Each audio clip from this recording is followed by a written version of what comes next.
Elizabeth Held. Okay, and then, well, I usually say spell the last name so I can see the sound levels. Held. Okay, there we go.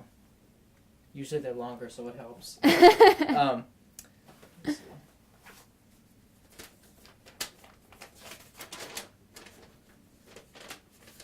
Okay, so then I just want to start out by asking you, what exactly, why are you doing this, and what cause is it for? Speak to me as though I'm hearing it for the first time. So go ahead, whenever you're ready. I first heard about a One Dress project. I was at a conference in Indianapolis last New Year's Eve, and this woman was talking about women trafficking and human trafficking in general, and she was actually on a One Dress project herself for a similar cause, the Daughters Project in Toledo. She was supporting by wearing the dress, and she pledged to do it for 6 months.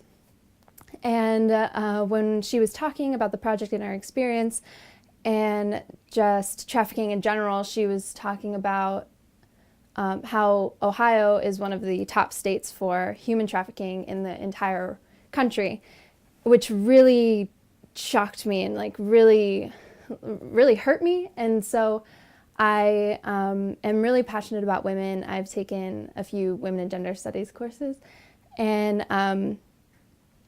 so it really motivated me to be involved and do something for myself. And I loved the One Dress idea, and because I really love fashion and I love playing with clothes, and I thought it was a fun challenge and definitely an interesting campaign idea to wear one dress and represent a group with that one dress, because for me a dress kind of represents femininity and a woman, which was definitely an interesting quality to it.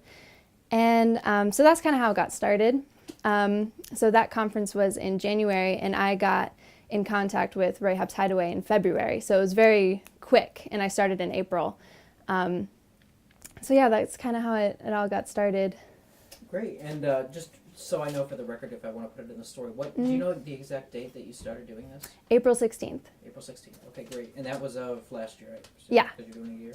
Okay, and you said you had 40 days left exactly? Yeah, 40 days and 15 hours. But who's counting? And you said you're a sophomore, correct? Yeah. Okay, and I guess you kind of touched upon this a little bit. You said the femininity that comes along with wearing a dress. So that's why you chose to wear the dress for the full year. Just tell me a little bit of what upkeep is involved in, like we spoke about before. Has it had been sewn, and how frequently do you wash it? It actually took a while until I got a tear. And,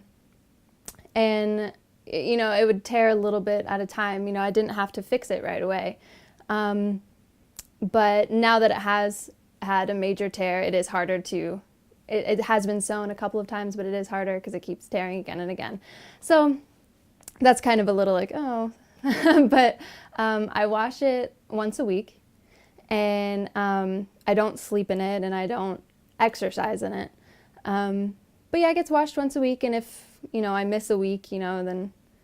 Who knows? It's black, right? Yeah, it's black. I it picks up dust and, hairs like crazy, but I try and keep it as clean as possible. I hang it up every day. And if it's not hung up, then it's, folded somewhere in a drawer, so... I try and take care of it as best as I can, since I have to wear it. Yeah. And who provided the dress? Did the company actually provide it, or was it just, did they say go out and pick a dress, whichever one you want? Yeah, it was an organization, the Uniform Project, and they have designers that design a dress for each month, actually, and they're specifically designed to last a long time, and they're made in ways where you can wear it and